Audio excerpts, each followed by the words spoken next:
U.S. plans deploys troops to help India, amid India-China border. New Delhi, amid India-China border standoff along the line of actual control in Ladakh, a threat of the Third World War appears to be looming large. The global community seems to have realized this, but the United States is the first country to openly criticize China's aggressive policies.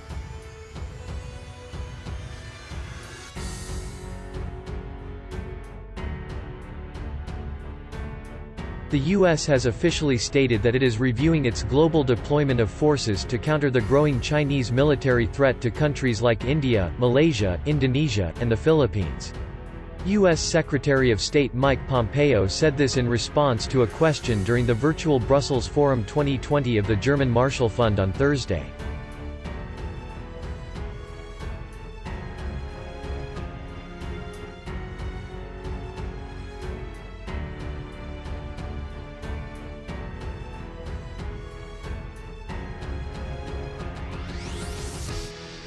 In order to counter China's People's Liberation Army (PLA), the U.S. is reviewing its global deployment of forces in Asia by reducing them from Europe.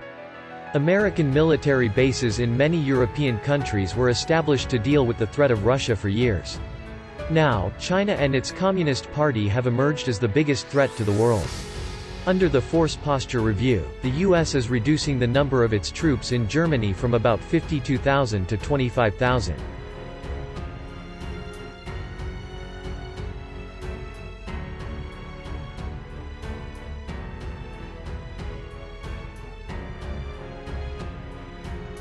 China has been fast expanding military and economic influence in the strategic Indo-Pacific region, triggering concern in various countries of the region and beyond. China is currently engaged in hotly contested territorial disputes in both the South China Sea and the East China Sea. It has built up and militarized many of the islands and reefs under its controls in the region. Pompeo also said that China's PLA was indulging in provocative military actions, while referring to the ongoing military standoff in eastern Ladakh where the PLA killed 20 Indian soldiers on June 15 during a violent face-off, and also cited China's continued aggression in the South China Sea.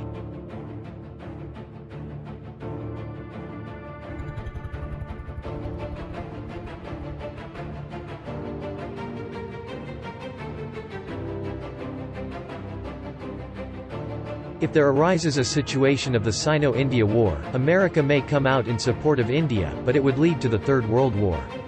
Then the countries like Pakistan and North Korea may side with China, while America, Japan, Australia along with India would oppose China's aggression. Countries like Russia, however, may face the dilemma of choosing an old friend, India or China. The question arises, why should such a situation come? Rather, the world should unite to question China against its expansionist policies and military activities, which if not stopped now, would create a crisis for the world.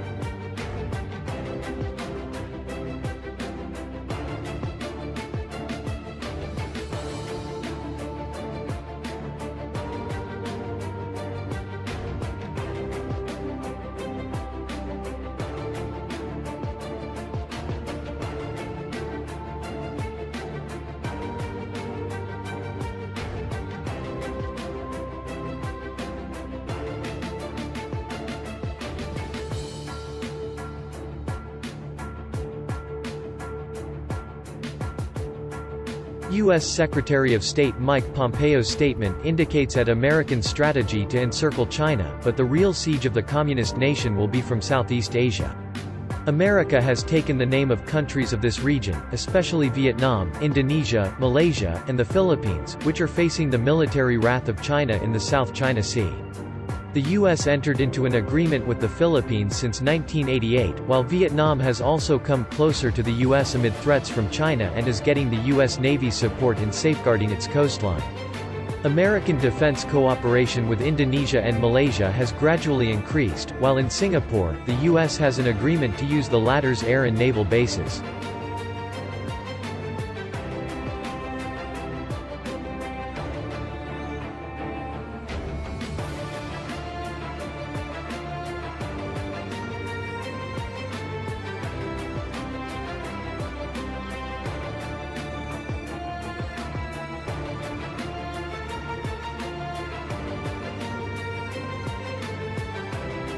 If America's military presence in these countries increases further, China is likely to be encircled from all the directions in case of any major confrontation.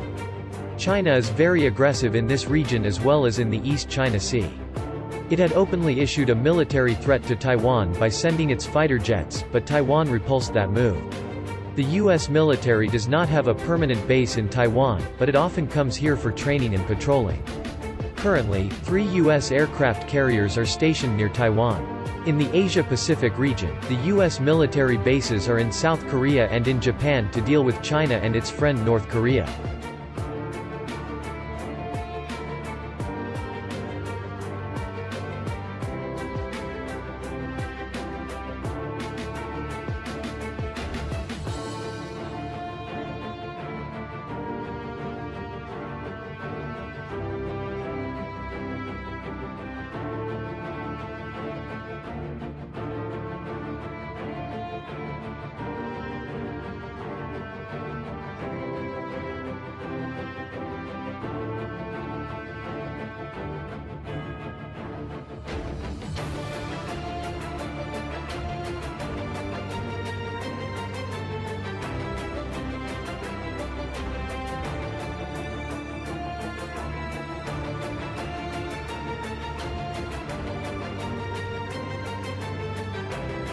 In South Korea, over 28,000 troops of the U.S. Army, Air Force, and Navy are already stationed.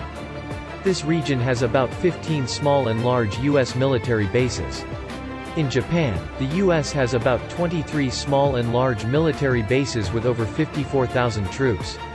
The 7th largest fleet of the U.S. Navy, with about 50 warships and 20,000 naval soldiers, always remain ready in Japan. Along with South Korea and Japan, about 5,000 U.S. troops are permanently stationed in Guam, a small island, where the U.S. Air Force has its base. Meanwhile, China's real expansionist phase can be witnessed in the nations where it has established its authority. Tibet is one such nation that testifies the atrocities committed by the Communist Party of China and its ruthless army. People who ran away from the erstwhile Buddhist nation still remember those atrocities.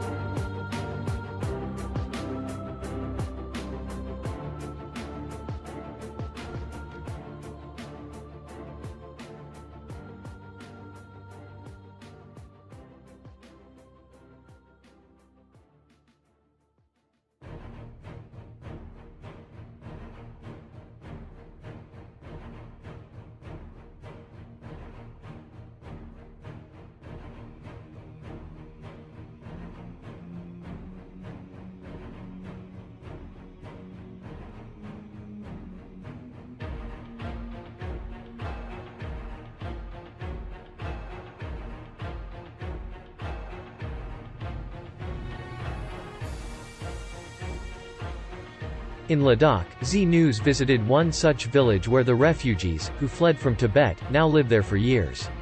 They recall as to how China first enticed Tibetan people with ration and money and then grabbed their land, and destroyed their culture as well as places of worship. President Lobsang Sangay of Tibet's government in exile told Z News how China and its army persecuted Tibetans even today, adding that 10 lakh Tibetans have so far been massacred and 98% of their monasteries have been ruined. After the Chinese occupation of Tibet in 1959, 560 Tibetan citizens reached Ladakh. Currently, there are 7,500 Tibetan refugees all over Ladakh. They lived in tents and camps until 1975 but were later settled in Angling, Chaklamsar and Jangnang villages of Ladakh. Although Tibetan refugees are grateful to India, they still aspire for the liberation of Tibet from China's occupation.